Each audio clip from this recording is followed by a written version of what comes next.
guys, welcome back to Nerd Dojo. I'm Kyle Laganza. I'm Justin Kirkland. And this is our good friend, John Lombard. How you guys doing?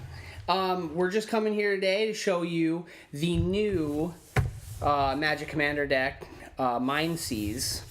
This is the Grixis deck. It's super hard to find. It's really cool, super mean deck. Definitely something that you're not going to make friends with. Mm-hmm. You're going to lose the ones you have. You're going to lose the friends that you have. But from what I see of it already, it's going to be super fun to play. And I don't think it's really going to need much tweaking as far as main cards in the deck. But we'll get into it. But before we get into that, John's going to give you a little background as to why he's here with us today, and going to tell you a little bit about himself. So I've been playing competitive Magic for about 8 years now. I started on the PTQ scene, grinding top 8s, never made it to a Pro Tour, but the past couple of years, Star City has come out with a lot of good 5K tournaments, and I traveled around the country for those. And it's just been a great experience for me. I made a lot of friends, good environment, good community. Everyone's always trying to help everyone out. So competitive Magic has definitely changed my life for the better. And I'm pretty much here because of that. Do you have any tips for anybody who's trying to get into playing competitive Magic? The first thing you should probably do is head down to your local card shop. Your local community is going to be your backbone for your career, if you want to call it that. Find a Friday Night Magic, see what format they're playing, if they're playing limited, they're playing standard, modern, whatever. And just stick to it. It's tough getting into a competitive scene if you're new to it. You go to a big tournament, you pay a lot of money, and you go 0-2 drop, and it's just real discouraging. But the more you play, the more you practice, the better you get. So sweet, you heard it here first. So that's what you got to do. So without further ado, we're going to get into the Mind Seize Commander deck. So let's seize your mind. We're gonna seize the minds of all. We're gonna get into this thing. Oh God. We can fast forward through this. Yeah, we're just gonna tear. We're gonna tear this bad boy open. Hell yeah, we are. Oh yeah. It'd be so much easier to have opened this from the bottom when I did that. So here we are, new commander. One of three. One of three commander cards for this deck. She's the one who I think plays the best for the deck, because she plays off the theme very well. But this is Jeleva, Nephelia's Scourge. Pretty cool. She's got flying, which, it's a pretty common form of evasion. Yeah, and especially with her ability, it lets her negate blockers. Yep. So she doesn't, get killed enough to come back. Yep.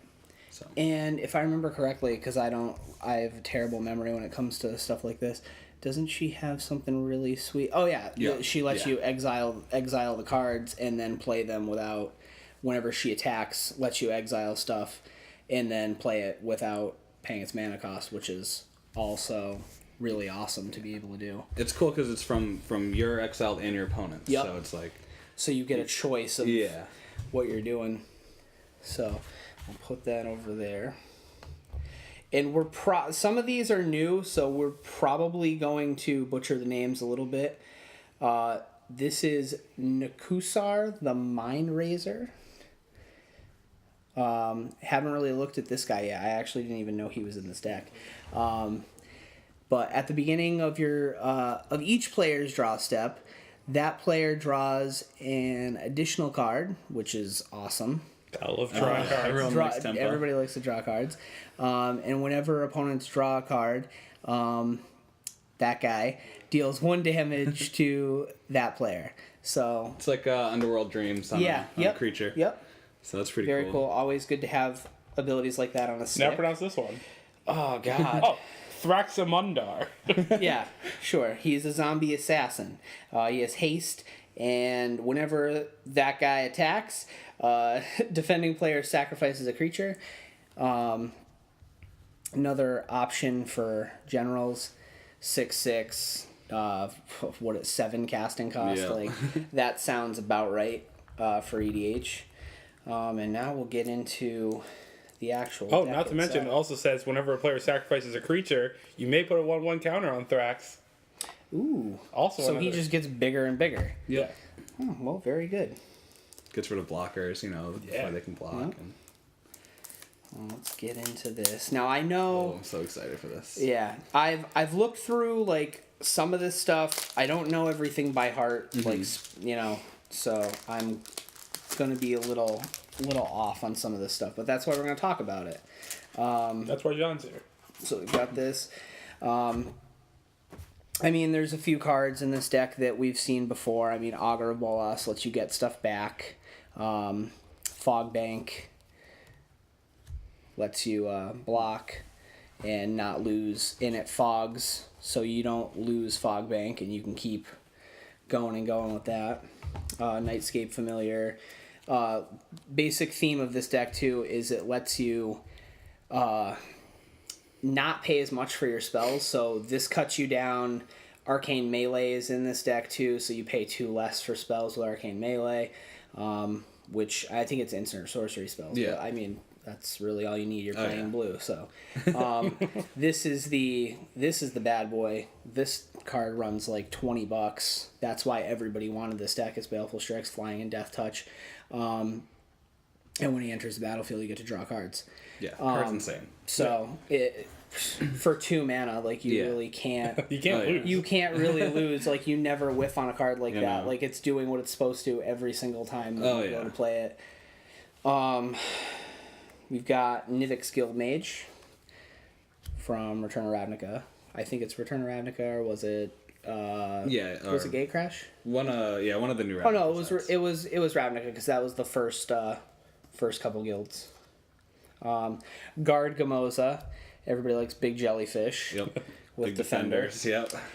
This card, Gutter Snipe, really sweet, because it lets you, every time that you cast an instant or sorcery spell, he pings your opponent for 2 damage. Yep. Which is pretty cool. Especially you're playing red, black, blue. Yep. You have a lot of removal. You have a lot of counter spells, draw spells. That's also comes in really handy against planeswalkers and stuff too. Lets you take down some damage against them, so you don't have to worry about getting destroyed. Echo Mage, who looks like the guy from Spin City. That card's cool because as he levels up, he lets you. Does he draw cards again? Is that what he does? Nope. He lets you like copy spells. So like you can copy one spell and choose new targets. Then you can copy the spell twice when you level them up all the way.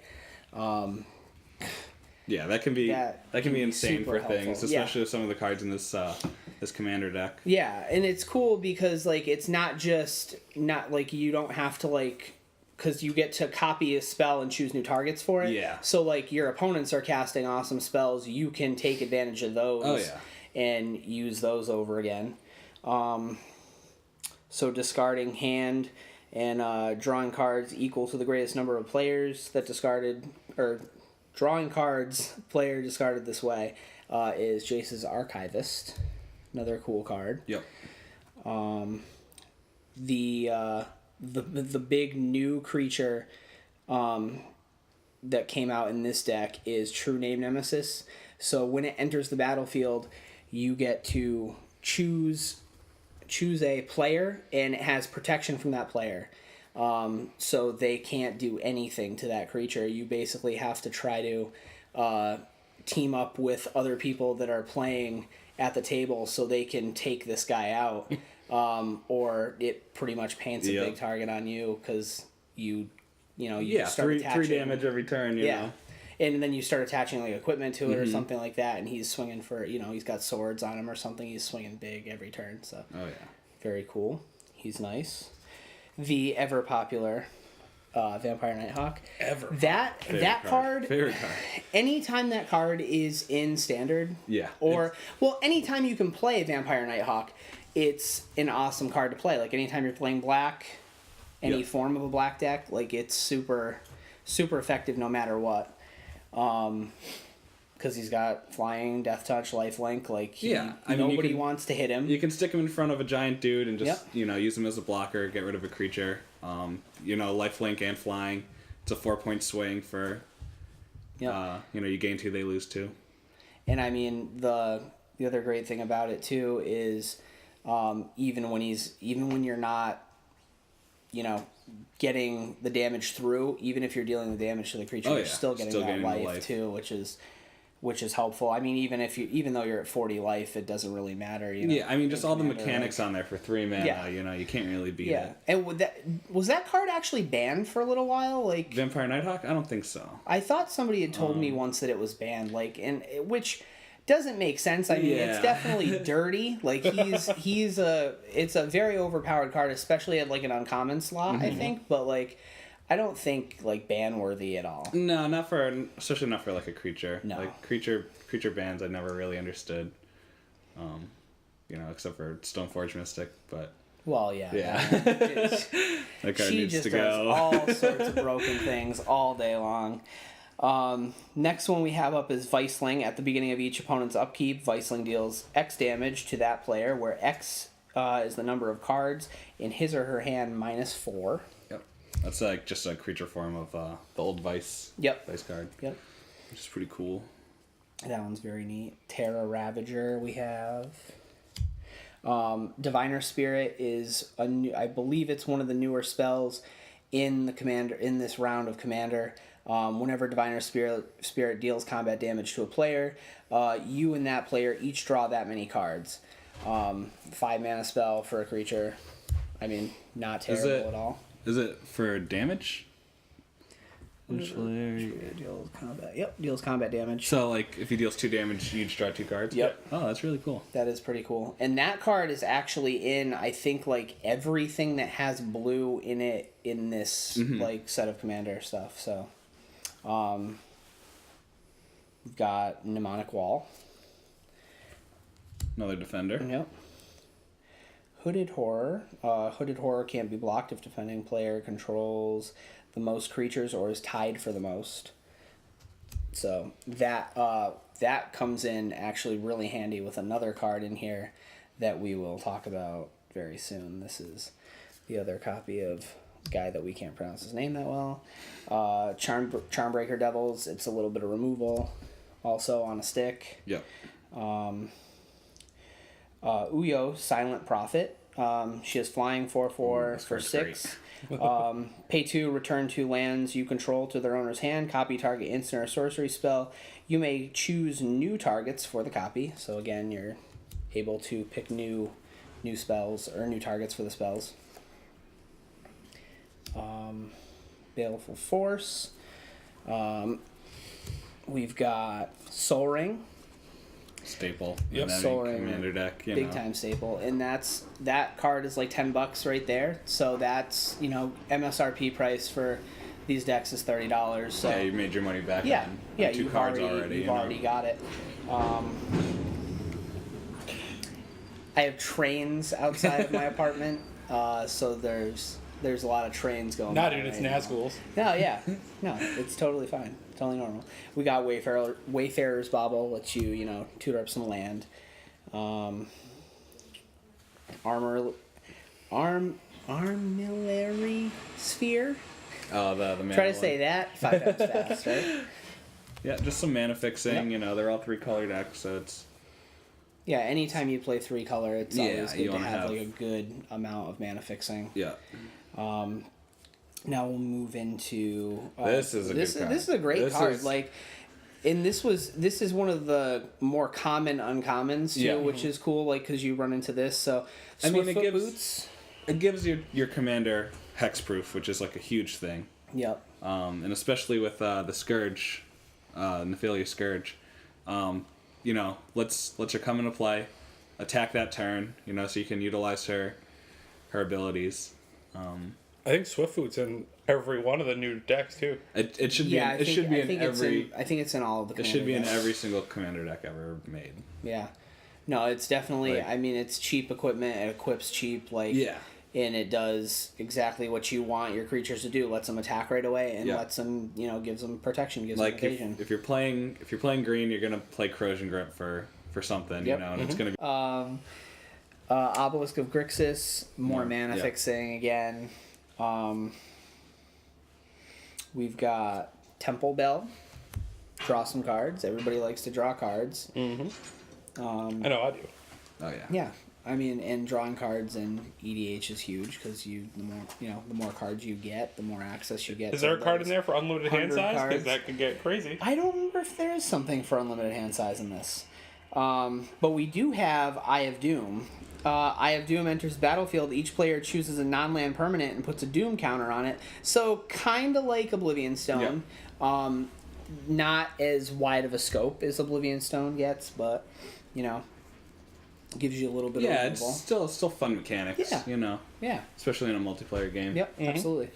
And then of course we have Mirari. Do you want to talk about this card a little bit? All right. So Mirari says, whenever you cast an instant or sorcery spell, you may pay 3. If you do, copy that spell. You may choose new targets for that spell's copy. So, as long as you have 3 extra mana open, which you usually should, double any spell you want. Yep. Draw spells, removal spells, get 2 for 1s, huge tempo swing, lets you keep cards in your hand. So you don't have to waste 2 removal spells on 2 dudes. You can just waste 1, and keeps you ahead of the game. People are definitely gonna be looking to get rid of that. Off the board. Yeah, having a card like that, like a permanent. Oh yeah. On the board, it's having something that gives you that kind of advantage. As opposed to having creatures, because somebody's bound to have creature removal. They're not always bound to have creature removal and artifact removal at the same time. I mean, if they do, which it happens, what can you do? But, being able to entwine spells like that, such over a great and thing over again is ridiculous. Tempo, yeah. Curse of Inertia, this is a new card. Again, this is something that's in all of the EDH decks that have blue. Whenever a player attacks enchanted player with 1 or more creatures, that attacking player may tap or untap target permanent of his or her choice. So that's good for, getting your blockers back open after you've attacked and, stuff like that. Especially with all the defenders in this Yep. Oh, yeah. Also being able to activate abilities of spells again. Or being able to activate abilities of creatures again. Like that level up guy where you can copy spells, Yep. Propaganda, which this card's cool. Kind of, it's like... is it Ghostly Prison that has this?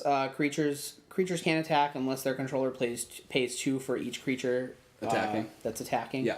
Yep. That's just a blue one. Yep. Helps you out. Curse of Shallow Graves, another one that gives you some zombie tokens. Puts them into the battlefield tapped, but gives you some extra bodies. That's also another new one that's. Are all the curse ones new? There's a couple new curse ones. That one and the Curse of Inertia. Those are two new ones for this deck and for all the EDH decks that just came out. Right. Curse of Chaos, I believe, is another new one too. Curse of Chaos says, whenever a player attacks enchanted player with 1 or more creatures, that attacking player must discard a card. If the player does, he or she draws a card. So that's cool. A looter. Yep. Yeah. We got some Spiteful Visions. Always fun. Yep. Here is Arcane Melee. Of course, instant or sorcery spells cost 2 less to cast. That helps you out big time with this deck. Good interactions with Mirari and that level up guy. So yeah, absolutely. You have the extra mana to spend to duplicate them. Yep. Yeah, having especially with blue, always having open mana. Oh yeah, it definitely counter spells and draw spells. Yeah, and it definitely intimidates your opponents too because it keeps them on their toes. They're not sure. Whenever somebody's playing blue and they have open mana, I never trust them. You never want to do anything. It's always scary. You never want to make that choice because you're always thinking that you're like, all right, cool, I'm gonna drop Blightsteel Colossus now, and they're like, no, you're not. Put it away. I know Half the that times they too just have well. 7 lands in their hand though. They're just bluffing yeah, you, and it's just yeah. but you can't play into it. Yeah, you can't know. You never know. Here is your players have no maximum hand size. Okay, so there was one. Yep, price of knowledge. At the beginning of each opponent's upkeep, price of knowledge deals damage to that player equal to the number of cards in that player's hand. Ouch. So, I mean, I would assume because of all the Draw draw ability and everything for everyone that's hurting your opponents. Yeah. But with you, you're casting spells The Temple quite Bell often, and, so you don't have to take as much damage. We got Vision Skeins. Each player draws 2 cards. Yep. Very cool. And like this, another cool thing about this too is, like we said, everybody likes drawing cards. So when you're playing stuff like this, your opponents might not necessarily want to target you or come at you right away.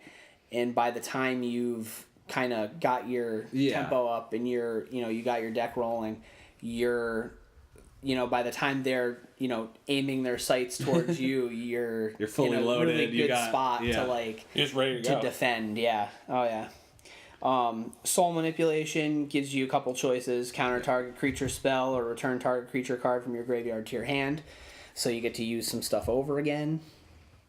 Croesus Charm, again, lets you choose return target permanent to owner's hand or destroy target non-black creature. Can't be regenerated or destroy target artifact. Grixis Charm gives your target creature -4/-4 or return target permanent to owner's hand, so you can flash some stuff out and flicker it back in. Or creatures you control get +2/+0 till end of turn. Good thing about the charms is that they're very versatile. Mm-hmm. Yeah. Always situational.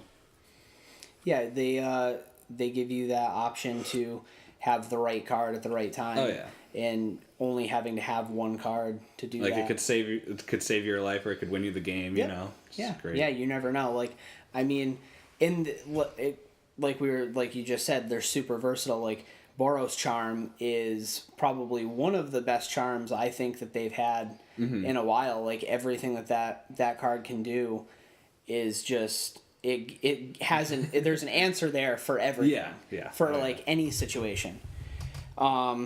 We've got Sudden Spoiling, which has Split Second. The Split Second spells are always really cool. So creature target player controls becomes 0/2 and loses all abilities till end of turn.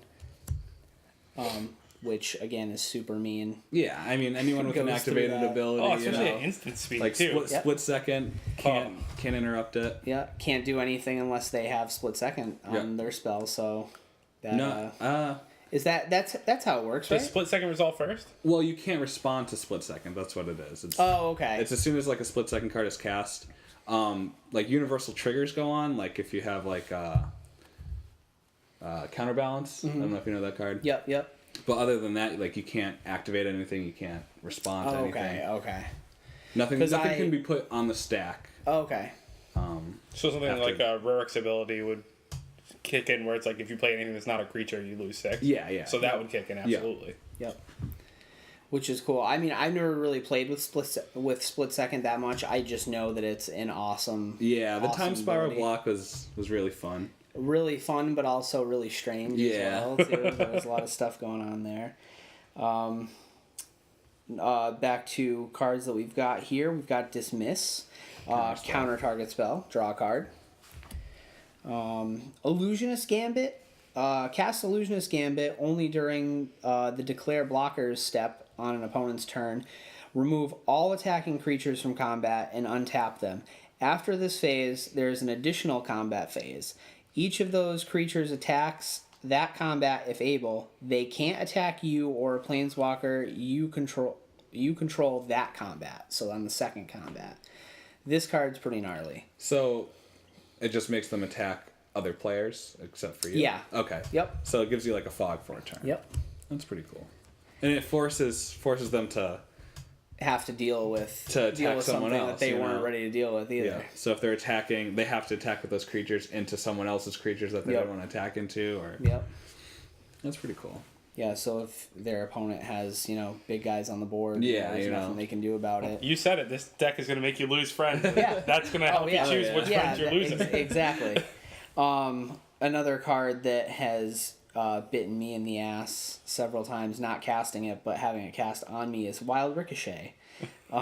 Choosing new targets for a spell you cast.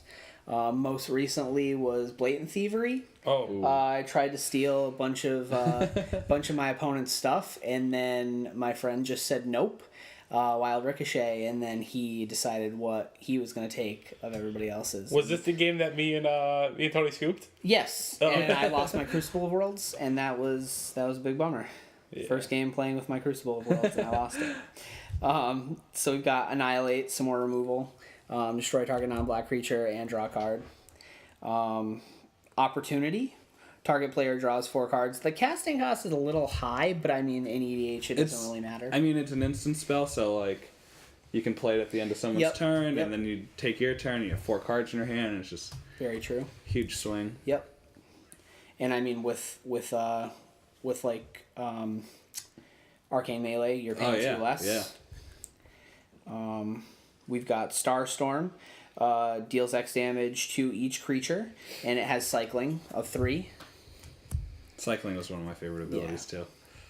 I like cycling on anything, but like my favorite's the cycling lands. Yep. I really like the cycling lands, especially if you have Crucible of Worlds, yep. like being able or to Life from the Loam or something, anything. Being able to just bring them back over and over again.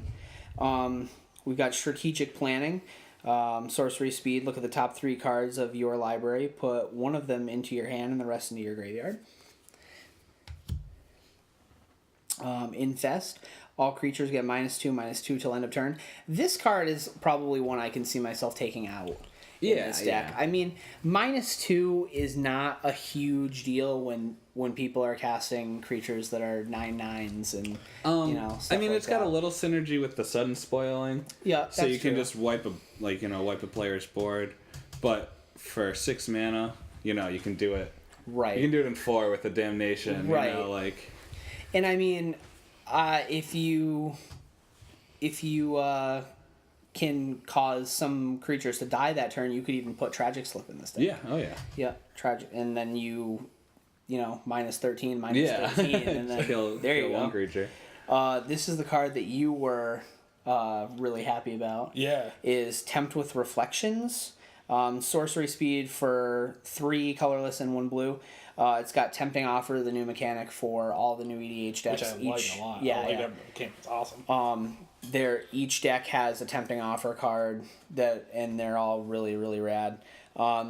So this one says, choose target creature you control, put a token onto the battlefield that's a copy of that creature. Each opponent may put a token onto the battlefield that's a copy of that creature. For each opponent who does put a token onto the battlefield, that's a copy of that creature. So I put my creature token down. If everybody else wants to do that, copying one of my creatures or another creature on the board. I think it's only the same one. Wait, what? I think it says copy of the same creature, copy of that creature. So everyone gets a copy. Like, but like what I meant was like I can copy whoever's creature when it comes in. So like you can do that. You copy the creature, and then everybody else who wants a copy of that creature, then you get that many more. So like think about that with like, God, what is it? And it's like my favorite card to play too. Consecrated Sphinx. Mm-hmm. Everybody gets a Consecrated Sphinx, and then you get, like, if you're playing four players, you get 3 more Consecrated Sphinxes. So now you can draw. So when they draw their cards, you can draw all of the cards. Oh yeah. Ouch. And then they can draw all they can draw all of the cards. And then who knows? It's pretty much whoever decks first at that point if they want. Well, it's May, so I mean you can or can't, but I mean it's so tempting. Hence the mechanic. We've got Fisher Vent. Choose one or both. Destroy target artifact or destroy target non-basic land.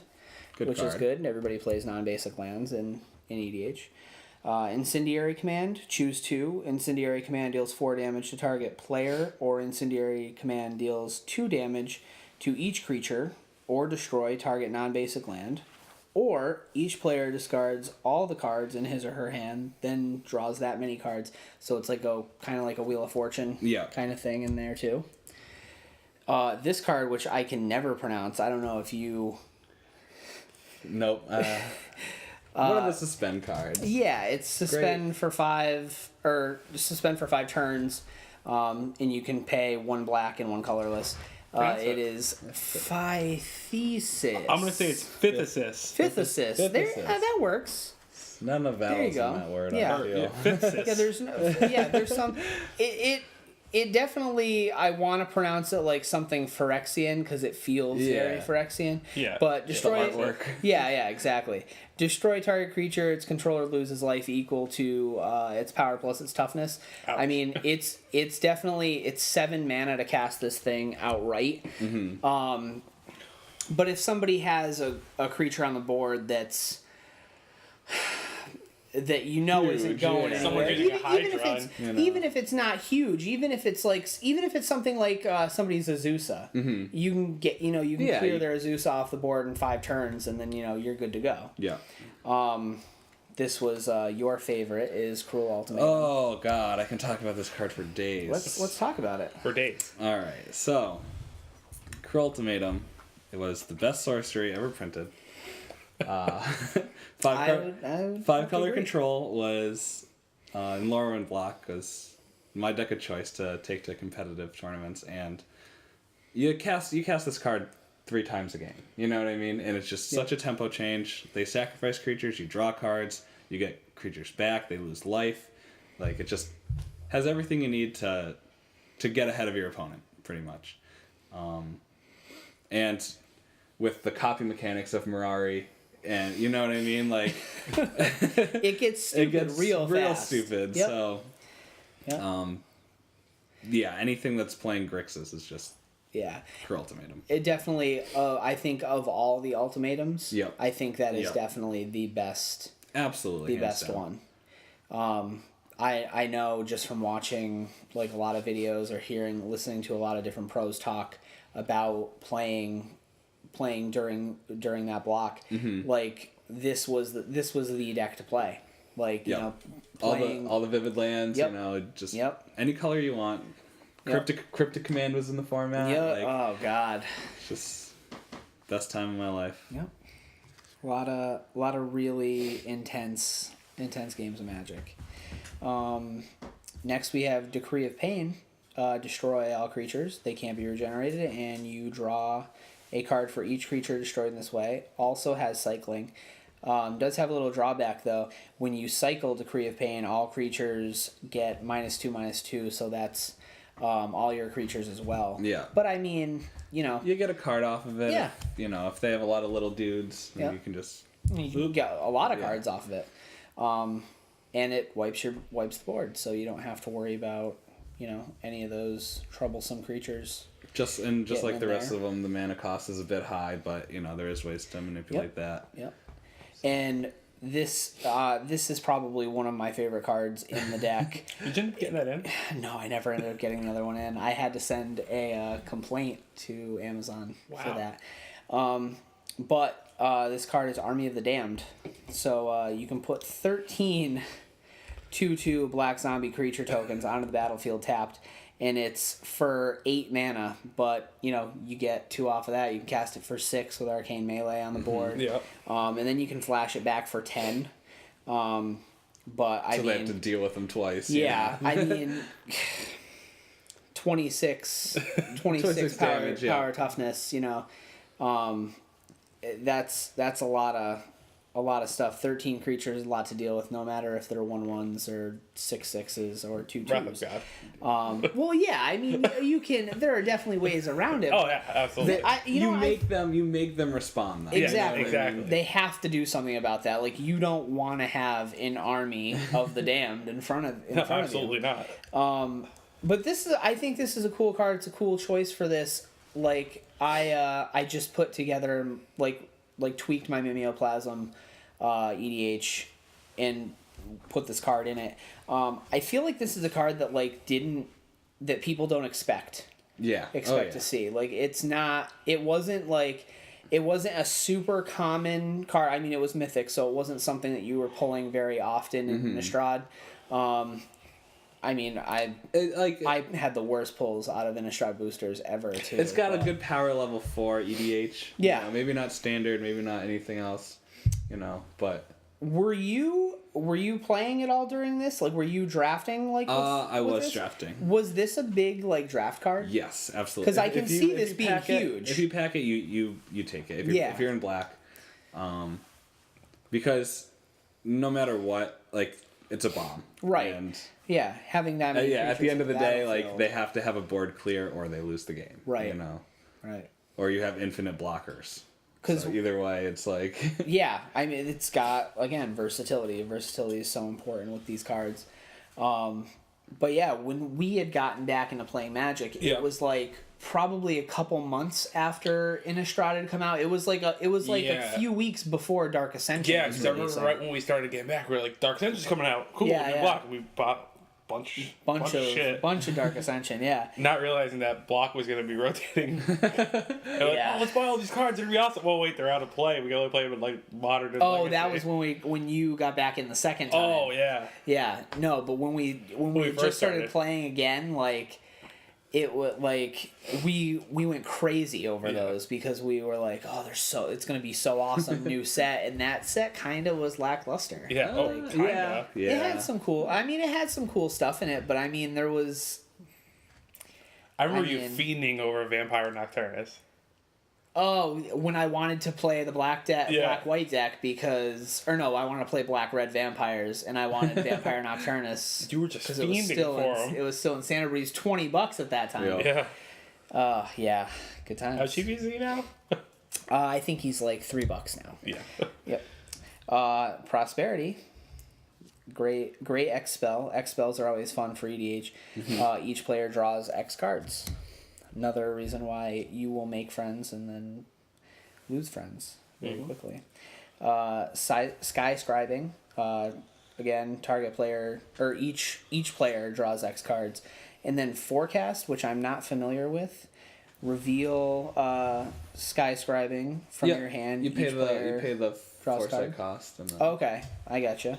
you get to keep it in your hand. You can just do it every turn. You know what I mean? That's wild. So That's gonna be Jeez. fun. that's cool. And then like once you have enough mana where the X is like, you know, A big. relevant, you know, then you play it out and, Yeah. and then Okay. everyone draws a bunch of cards. That's really cool. And I think the last card before we get into land is Molten Disaster. 2 red and X. Got a kicker cost of 1 red. So if you pay the kicker, if Molten Disaster was kicked, it has split second. Molten Disaster deals X damage to each creature without flying and each player. So it's kind of like a bonfire. Yeah. But it's like a board sweep. Yep. So So that is all the creatures and Spells. instant sorceries, enchantments, and whatnot. And now we've got land. We've got a lot of cool stuff here. We've got a Koem Refuge. This is Dual lands, the were they all refuges that came into the battlefield? You gain a life for them, and then it's a dual land. Dual. Yep. Bajuka Bog. Good card. Fun card. It's a Tormod's Crypt on, on a land. Yep. Exiles a bunch of stuff. Command Tower. Here's your other $10. Yeah. That's $10 right now? I think last time I checked they were 10. I'm pretty sure they're up there. Then we have Crumbling Necropolis, also a cool Triland, one. Triland, yep. Dimir Guildgate. I think each of the guild gates are in here for the colors. Those are kind of cool. They come into play tapped, but I mean, It's a mana fixer. yeah. You know. And it's definitely that's You one can of get those them early things- where it's like irrelevant if they're tapped or not. Right. And that's one of those cards that, like, that's one of the ones you can swap out. You can put, like, the shock lands in there for it. We've got Evolving Wilds. Fetch Cool for to fetch. basics. Fetch for basics. Thins your deck a little bit. Lets you shuffle up. Another Grixis fetch. Panorama. Another fetch land. I like these fetch lands because you don't have to fetch with them. They still tap for a colorless. Yes. You know? That's really cool. It gives you that choice. You can do it when you need to. Yeah. Is that Boilerworks? Is it the bounce This land? this is the bounce land, Yeah. and these are like $2 or $3 each. So the set of bounce lands are in here: Rakdos, Canarium. Where's the other one? Now you're getting into basics, I'm pretty sure. Yeah, I am into basics. Just two of them? Okay, Two there's of just two. But yeah, these two. I mean, that's going to be close to your $10 right there. So that just pays for your deck, and you didn't even get any. You know, that's just your lands. That's just mana. But we got the Izzet Guildgate, Molten Slag Heap. Put storage counters storage on lands, it. yeah. Yep. Yeah, and then you can remove them, and then add X mana in any combination. Opal Palace. What is that? It's add 1 to your mana pool, 1 colorless. 1 colorless and tap. Add to your mana pool 1 mana of any color in your commander's color identity. If you spend this mana to cast your commander, it enters the battlefield with a number of 1/1 counters on it, equal to the number of times it's been cast from the command zone this game. Oh, that's cool. Yeah, so especially it's a with, perk. Yeah, with this girl, because the more times you cast her, the bigger, more cards they mill, and then the bigger she gets. Yep, that's cool. Jeez. It seems like there's like a lot in this commander series that's really like supporting generals. Like, Oh yeah. they, not that they didn't do their homework, because they developed commander really well the last time they did the precons. But I feel like this time it was like back with a vengeance. Like they really kind of top down and just like picked, like, you know, made just good, really good playable, choices. good playable pre-con decks. Yeah. You know. Yep. And it's cool too, because that, you know, these decks seem like they're a little bit more, in as much as it's a controversial idea, more competitive commander thing, even though commander's more casual, but it lets you keep up with people who are playing, you know, the more heavy swinging generals and stuff like that. Yeah, People the more money decks. Yeah, you know. yeah, exactly. And you get to, you know, pop it out if your friends are like, hey, you know, you ever play Commander, or you're new to Commander or new to Magic, something to do. Oh, absolutely. If you're new to Magic and you want to get into Commander, these Buy one of precons are these. great for Yeah. it. You know? Oh, yeah. It's a good structure. You know, you can swap out cards if you want, but you have pretty much all you need to play good games. Yep. Yeah. Very true. So. What do we have here? We've got Rakdos Guildgate. We've got Rupture Spire. Enters the battlefield tapped. It's just one of those like Transguild Promenade that people will probably be more familiar with if they've been playing like Standard in the past couple of years. Temple of the False God. Ooh. This card's awesome. If you have 5 mana on the board, taps for 2. And then Urza's Factory, which is cool if this is in it. Yep. That's new artwork too, right? I think that's the same artwork. Is it? Okay. But yeah. Make a 2/2 for 7. Yep. You know, the Tron lands. Oh yeah. Which is weird, because I would think that they would have put more of the Tron lands in here. Yeah. Well, I wish. You can add them for sure. They're all, like, I think, relatively on the cheaper side, though. I think. Yeah, I but don't think any of them are only super being expensive. able to have one, you know, that's kind of tough. Yeah. True. Getting the 3-piece. Yeah. And then we have the Vivid Creek, Vivid Marsh. Great lands. Vivid lands are great. And then we've just got a bunch of basics. I think it's like 9, 6, 9 in this deck. Something like that. But that rounds out the whole rest of the deck. Pretty cool. Yeah. This one is definitely going for a lot more at shops right now. I myself paid $50 for this. As it went for Jeez, 30. jeez. Yeah. But I like also I mean, you got too- your money back. Yeah, I got my money's worth. Yeah. And I mean, I ran around all day trying to find these. I was up at like 7 o'clock in the morning before work, going to 2 different Walmarts to try to find them, and they're like, "Oh, we haven't gotten them yet." So I stressed out all day. Was in a pretty terrible mood that I couldn't find them in the morning, and then made a couple phone calls, and after everybody was like, "Oh no, if you didn't pre-order," which I was like, I didn't think it was going to be that big. I was flying like, off the shelves. yeah, like Commander deck, yeah, like they were everywhere. They were at Target. They were at Walmart forever. I remember when we got back into playing, they had already been out for a while. Yeah, and we'd go to Walmart and we'd see them with like arch enemy stuff, and we'd be like, "Oh, then look at these! Like, what's this? What's like, this?" Yeah, didn't really know much about it because I hadn't started playing Commander at that point. Yeah. But like, yeah. Little did we know that was going to be the main thing we end up playing. Yeah. Well, I mean, it's the thing that it's the most fun, one format I think that you can really like just do crazy stuff in. It's not a stressful environment. No, no. Like, and you can play it on whatever kind of like schedule you have. If you have a busy schedule, you don't have to worry about keeping up with tuning your deck every week after finding out like Pro Tour results and everything, or just like open, like any kind of Star City Open, like who did best with what deck. And a lot of stores are even doing Commander tournaments for prize structure.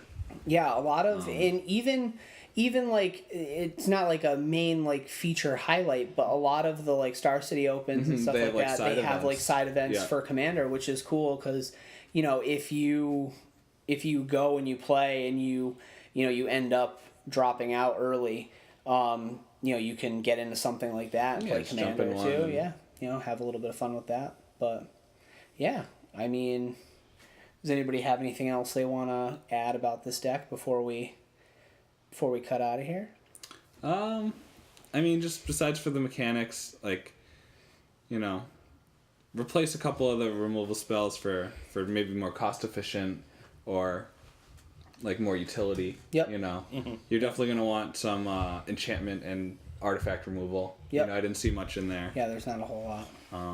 If any, I don't think there was anything that was enchantment. Yeah. There was definitely a little bit of artifact removal, but not a lot of enchantment removal. So. But yeah, no, definitely something that's going to need a few tweaks. But I think this one probably needs minimal. Yeah, this one I think needs less tweaking than like the other ones. But yeah, that is our little unboxing and review of the Grixis Mind Seize deck. Thanks for watching. Leave some comments down there. Share, tell us what you feel about this deck, or if you have a cool Commander deck that you're really into. Share your deck list, do some stuff like that. Talk about it in the comments down below. Don't forget to like this video and subscribe. And thanks for watching Nerd Dojo. I'm Kyle Leganza. I'm Justin Kirkland. I'm John Lombard. Thanks for watching.